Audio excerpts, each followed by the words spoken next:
Hello and welcome to another video. So today we're covering Control Blood. This is my variation of it. There are a few different ones floating around with different numbers and running different cards for their top ends, but this one is what I find I'm most comfortable with.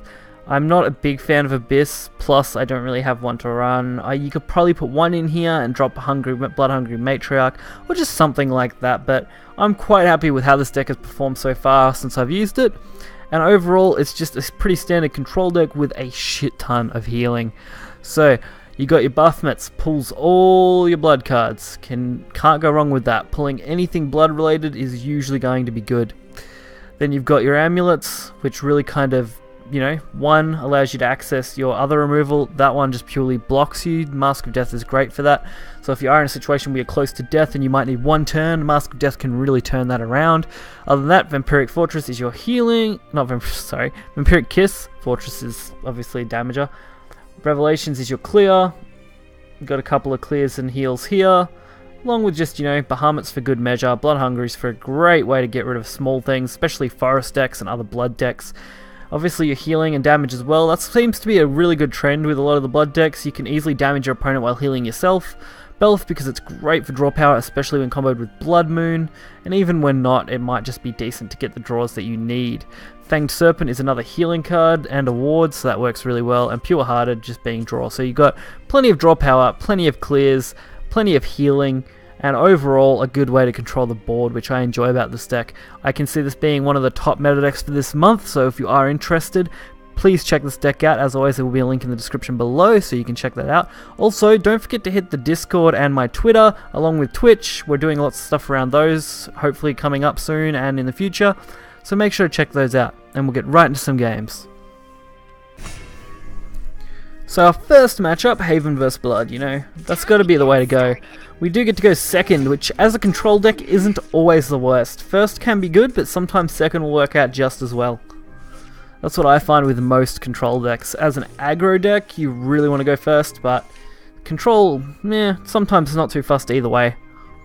Especially when you're playing another control-orientated class. I mean, Stormhaven is popular, which as soon as you see that drop, you pretty much know that it's going to happen, but even Stormhaven, it's just not aggressive enough to be in what I would class as the higher-end aggro decks. I would almost put Stormhaven in a more mid-rangey deck, just because you're really not ending games until 6+, whereas aggro decks want to end games somewhere around 5 and 6, not really after it. At least that's my opinion on how I look at the decks. So we don't get too much here. I mean, Blood Moon I thought was alright, just because Revelations is going to be good. Other than that, I just wanted to control a little bit. Once we can burn out some of their cards, we should be okay in the long run. Revelations and Belf, I think, are the only ones that really take advantage of this. Couldn't really afford to leave anything up. I don't want to take too much damage after all.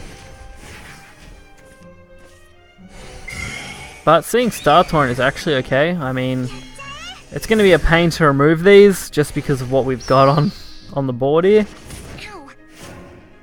But it's not going to be impossible, which is fine. So I wouldn't recommend using Revelations in that way normally. Although seeing what they have in hand when they've only got 3 cards and knowing how Stormhaven functions, you can make plays like that where you can expect that they're probably not going to be able to stock the board quickly. And if they do, it's only going to be low things like these 2 cards. Thanks to that, Diabolic Drain is a perfect complement. Being able to boost my health up by 4 this turn while clearing the board off. And they have 1 card left in hand and 1 thing on board, so they're going to have 2 off the, 1 extra off the draw, so they're going to have 2 in hand. You can pretty much count that they're not going to have much to deal with. Which, as you see, they obviously didn't and couldn't handle what I was putting out. So as I said in other videos, most of Shadowverse is just predicting what your opponent might have in their hand and how likely they are to draw things, while at the same time being able to play around that and assuming what you can draw off the top of your deck. Sometimes you'll get lucky, sometimes you won't. So, Two Fanged Serpents is okay, especially against Blood. You never know whether you're going to come up against Vengeance, Aggro, or Control, so it's really hard to judge exactly what kind of Blood you're dealing with. Although in most cases now, you're probably going to either see Aggro or Control. I don't think we're going to see much Vengeance. At least not traditional Vengeance Blood.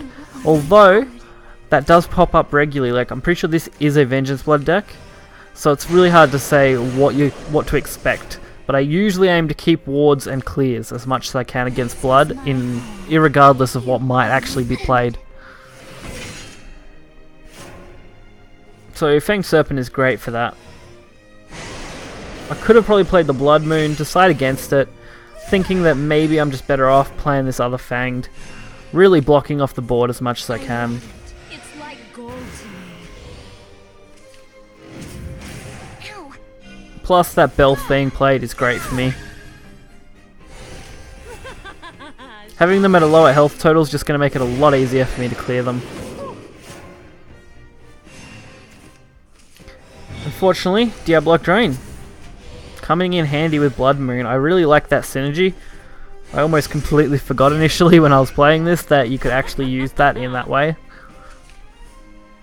It really helps you keep your health total up, especially when you have Revelations on hand to deal with boards like this.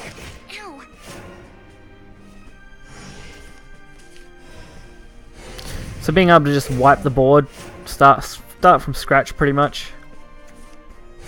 Unfortunately, another air jammer, making my life difficult by giving them really good cards, because you really got to remove Urius as soon as possible, while at the same time not dying. Fortunately, Vampiric Kiss actually comes in handy.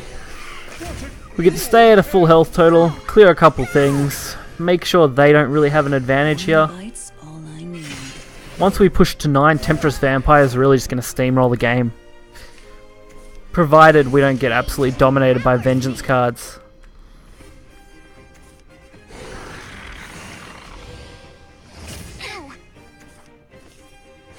This is where a Revelations would actually have been perfect to have.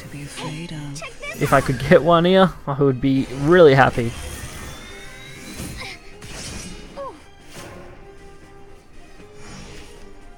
Unfortunately, Vampiric Kiss. It's good because we get the healing, which is great. We can remove 2 things from the board using the Evolve, which is also great. It just makes things a little hard,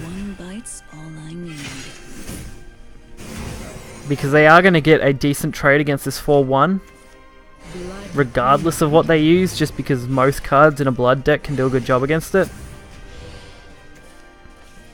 Like Diablo Drain, which is great for them, but for me, not so great. The only advantage I've really got is the fact they're down to 1 card in hand, and all we have to do is survive. We're at about the same life total, you know. 8 to 9 isn't too big a difference against this deck, and Temptress Vampire is pretty much perfect. I mean, what could they honestly have that would allow them to win the game from this point? There isn't much that I can think of. Getting 8 damage off is not so easy. So we pretty much forced them into having to do what they just did. Whereas for me, Belphegor is great. We'll then take 3 damage, go to Vengeance. Unfortunately, have to decide to do it again. We don't take any more damage though, and that's lucky. Mask of Death was a great draw though. Really made them not able to compete with me, so really good game. And our final game is Rune. So, of all the matches that I've played, this deck has been absolutely crazy.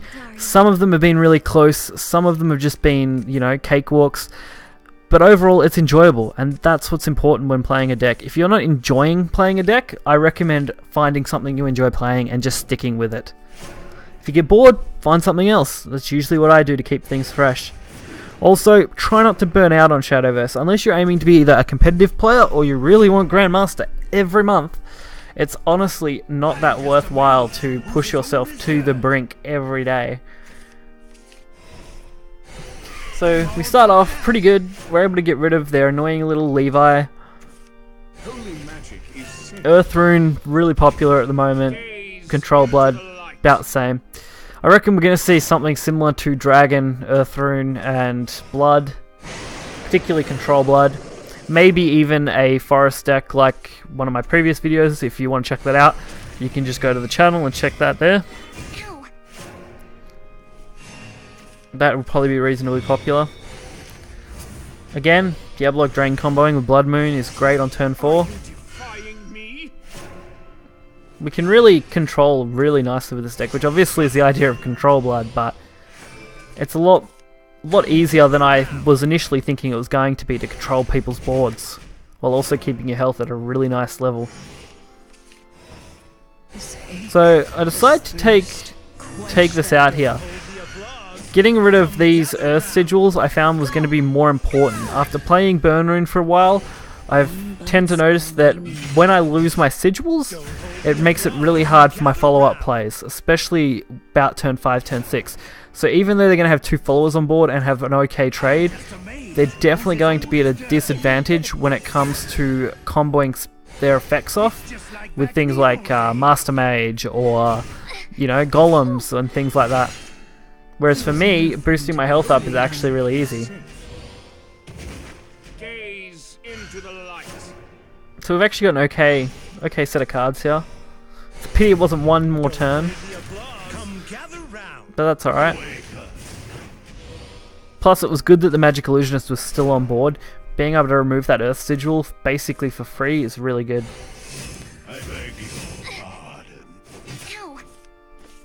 It's going to make any kind of decent play that they could do really difficult for them. And luckily, Blood Hungry actually gets to see some play. They've only got a 2-drop. Why not throw a 4/5 at them? Ping their face for 1. You know, we can follow up pretty easily with Demonic Officer or Revelations in the next turn, whether we have to pay full price or not, which we shouldn't because we're already down to 9. We should be pretty set. Of course, Oz is probably the only big risk from where we are right now. Just because Oz could easily pull them off a heap of spells that they could easily use against me, and I wouldn't want to see that. Blood Hungry getting a couple of pings in, while also just allowing us to do another 6 damage. Follow that up with a couple of Temptress Vampires, and we've pretty much already won the game.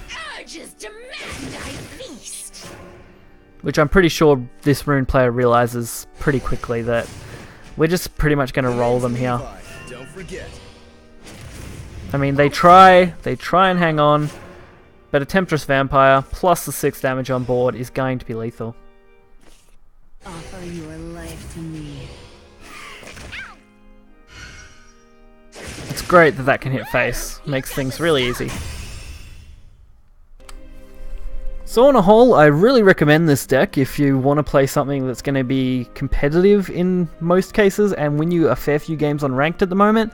This is what I would recommend. You can probably change the top end in different configurations of numbers, maybe even throw in the Abyss or whatever else you may need for the time, which is the good thing about Blood. It can quite easily adapt to most metas really well. So if you guys enjoyed the video, hit that like button and subscribe. You can find a link to this deck in the description below, along with Twitter and Discord links and Twitch link as well. So be sure to check those out, and I'll catch you guys next time. See ya.